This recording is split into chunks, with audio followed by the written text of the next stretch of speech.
ಬೇಳೆ ಮತ್ತು ಅಕ್ಕಿ ಪಾಯಸಕ್ಕೆ ಏನೇನು ಬೇಕಂತಂದ್ರೆ 1 ಕಪ್ನಷ್ಟು ಅಕ್ಕಿ. ಈ ಅಕ್ಕಿನ ನೆನೆಸಿಟ್ಕೊಂಡಿದ್ದೆ. ಅಕ್ಕಿ ಮತ್ತು ಕಡಲೆಬೇಳೆ ಎರಡನ್ನೂ ನೆನೆಸಿಟ್ಕೊಂಡಿದ್ದೆ. ಇದೊಂದು ಕಪ್ನಷ್ಟು ಕಡಲೆಬೇಳೆ, ಗೋಡಂಬಿ ಬೇಕಂದ್ರೆ ನೀವು ದ್ರಾಕ್ಷಿನೂ ಯೂಸ್ ಮಾಡ್ಕೋಬೋದು. ಸ್ವಲ್ಪ ಕೊಬ್ಬರಿ, 1 ಕಪ್ನಷ್ಟು ಬೆಲ್ಲ, ಕಸಕಸೆ, ತುಪ್ಪ, ಏಲಕ್ಕಿ ಮತ್ತು ಲವಂಗ ಬೇಕಾದ್ರೆ ಹಾಕ್ಕೋಬೋದು. ಇಲ್ಲ ಕಡಲೆಬೇಳೆ ಮತ್ತು ಅಕ್ಕಿ ಪಾಯಸ ಮಾಡೋಕೆ ನಾವೇನು ಮಾಡ್ಬೇಕಂದ್ರೆ ಫಸ್ಟಿಗೆ ಒಂದು ಬಾಣಲೆ ಇಟ್ಕೊಂಡು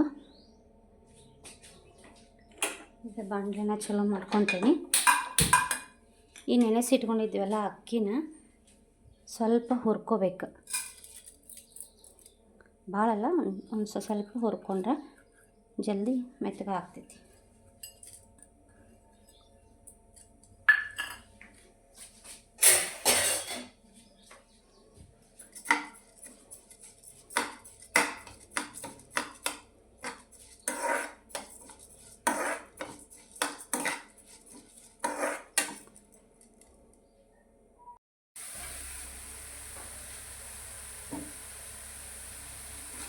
ಇದಕ್ಕೆ ನೀವು ತುಪ್ಪ ಆದರೂ ಹಾಕ್ಕೊಂಡು ಹುರ್ಕೋಬೋದು. ಇಲ್ಲ ಅಂತಂದ್ರೆ ನಾವೇನು ಅಡುಗೆಗೆ ಬಳಸ್ತೇವಲ್ಲ ಎಣ್ಣೆನ, ಅದನ್ನು ಆದರೂ ಹಾಕ್ಕೊಂಡು ಹುರ್ಕೋಬೋದು. ನಾ ಇಲ್ಲಿ ಹಂಗೆ ಹುರ್ಕೊಳತ್ತೀನಿ, ಯಾಕಂದ್ರೆ ಹಸಿ ಐತಲ್ಲ, ಎಣ್ಣೆ ಹಾಕಿದ್ರೆ ಚಟ್ಪಟ್ ಅಂತ ಸ್ಟಾರ್ಟ್ ಆಗ್ತೈತಿ. ಹಿಂಗಾಗಿ ನಾನು ಹಂಗೆ ಹುರ್ಕೊಳತ್ತೀನಿ.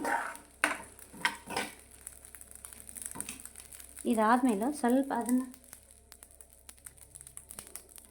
ಕಡಲೆಬೇಳೆನೂ ಹಾಕ್ಕೋಬೇಕು. ಕಡಲೆಬೇಳೆ ಹಾಕ್ಕೊಂಡು ಅದನ್ನು ಒಂಚೂರು ಹುರ್ಕೋಬೇಕು. ನಾನು ಎರಡೂ ಒಮ್ಮೆ ಮಿಕ್ಸ್ ಮಾಡ್ಕೊಂಡು ಹುರ್ಕೊಳತ್ತೀನಿ.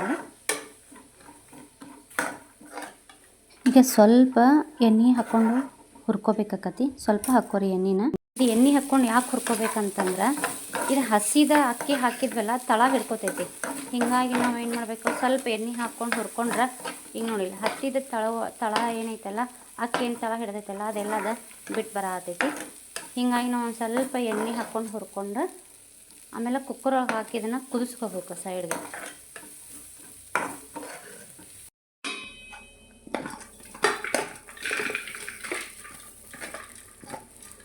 ಎಲ್ಲನೂ ಮಿಕ್ಸ್ ಮಾಡಿಕೊಂಡು ಇದ್ರಾಗ ಹಾಕ್ಕೋಬೇಕು. ಕುಕ್ಕರ್ ಒಳಗೆ ಹಾಕ್ಕೊಂಡು ನೀವು ಬೇಕಂದ್ರೆ ಕುಕ್ಕರ್ ಒಳಗನ ಇದನ್ನು ಹುರ್ಕೋಬೋದು.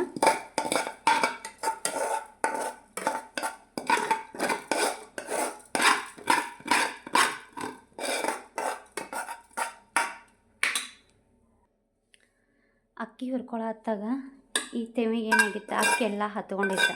ಅದಕ್ಕೆ ಸ್ವಲ್ಪ ಎಣ್ಣೆ ಹಾಕಿ ನಾವು ಹುರ್ಕೊಂಡ ತಕ್ಷಣ ಇಲ್ಲಿ ನೋಡ್ರಿ ಇದೇನು ಹತ್ಕೊಂಡಿಲ್ಲ, ವಾಪಸ್ದ ಎಲ್ಲ ಏನು ಮಾಡ್ತು ಬಿಚ್ಕೊಂಡು ಬಂತಿದೆ. ಈಗ ಈ ಅಕ್ಕಿ ಬೇಳೆಗೆ ಏನೈತಲ್ಲ, ನಾನು ಯಾವ ಕಪ್ಲೇನ ಅಕ್ಕಿ ತೊಗೊಂಡಿದ್ನಿ, ಅಕ್ಕಿ ಮತ್ತು ಕಡಲೆಬೇಳೆ ತೊಗೊಂಡಿದ್ನ ಅದಕ್ಕೆ ಕಪ್ಲೇನ 4 ಕಪ್ಪು ನೀರನ್ನು ಮಿಕ್ಸ್ ಮಾಡ್ಕೊತೀನಿ. ನಾನು ಈ ಕಪ್ಲೇನ ಅಕ್ಕಿ ಮತ್ತು ಕಡ್ಲಿನ ಅಳತೆ ತೊಗೊಂಡಿದ್ದೆ.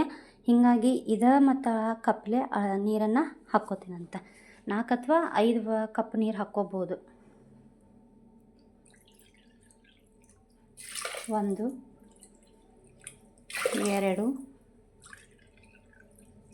3 4 ನಾನು ಇನ್ನೊಂದು ಎಕ್ಸ್ಟ್ರಾ ಹಾಕ್ಕೋತೀನಿ 5. ಈಗ 5 ಕಪ್ ನೀರು ಹಾಕಿದೆ. ಇದನ್ನು ಕುದಿಲಿಕ್ಕೆ ಇಡಬೇಕು. ಇಲ್ಲೇ ಮೊದಲಿಗೆ ನಾವು ಅಕ್ಕಿ ಮತ್ತು ಕಡಲೆಬೇಳೆನ ನೆನೆಸಿಟ್ಕೊಂಡಿದ್ವಲ್ಲ, ಅದಕ್ಕೆ ನಾನು ಇಲ್ಲಿ 4 ಸೀಟಿ ಮಾಡ್ಕೊಳತ್ತೀನಿ. ಇವಾಗ ಬೆಲ್ಲನ ಕರಗಿಸ್ಕೊಳ್ಳೋಣಂತ. ಇವಾಗ ಕೊಬ್ಬರಿ ತೊಗೊಂಡಿದ್ವಲ್ಲ, ಕೊಬ್ಬರಿನ ಸ್ವಲ್ಪ ಬಿಸಿ ಮಾಡ್ಕೋಬೇಕು. ಆಮೇಲೆ ಅದ್ರ ಜೊತೆ ಒಂದಿಟ್ಟು ಕಸಕಸಿನೂ ಏನು ಮಾಡ್ಕೋಬೇಕು, ತುಪ್ಪ ಹಾಕ್ಲಂಗೆ ಹುರ್ಕೋರಿ ಒಂಚೂರು. ಕೊಬ್ಬರಿ ಮತ್ತು ಕಸಕಸಿನ ಮಿಕ್ಸಿಗೆ ಹಾಕ್ಕೊಂಡು ಪೌಡ್ರ್ ಮಾಡ್ಕೊಂಡು ಇಟ್ಕೋಬೇಕು. ಈಗ ಕುಕ್ಕರ್ 4 ಸೀಟಿ ಆಯ್ತು. 4 ಸೀಟಿ ಆದಮೇಲೆ ಇದೊಂದು ಸ್ವಲ್ಪ ತಣ್ಣಗಾದ್ಮೇಲೆ ಓಪನ್ ಮಾಡಿ ನೋಡಿದ ತಕ್ಷಣ ಈಗ ನಾವೇನು ಮಿಕ್ಸಿ ಮಾಡ್ಕೊಂಡಿದ್ವಲ್ಲ ಆ ಪೌಡ್ರನ್ನ ಆಮೇಲೆ ಬೆಲ್ಲ ಏನು ಕರಗಿಸಿದ್ವಲ್ಲ ಅದನ್ನು ಎಲ್ಲ ಮಿಕ್ಸ್ ಮಾಡಿಕೊಂಡು ಇದು ಒಂದು ಕುದಿವರೆಗೂ ಕುದಿಸ್ಬೇಕಾಕೈತಿ.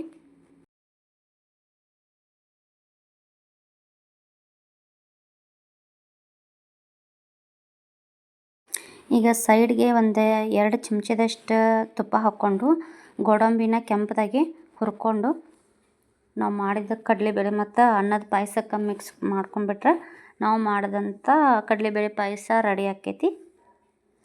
ಸೊ ಯಾರಿಗೆಲ್ಲ ಈ ಒಂದು ವಿಡಿಯೋ ಇಷ್ಟ ಆಗೈತಿ ಪ್ಲೀಸ್ ಸಬ್ಸ್ಕ್ರೈಬ್ ಮಾಡಿರಿ, ಶೇರ್ ಮಾಡಿರಿ, ಕಮೆಂಟ್ ಮಾಡಿರಿ ಅಂತ ಹೇಳ್ತಾ ಥ್ಯಾಂಕ್ ಯು ಸೋ ಮಚ್.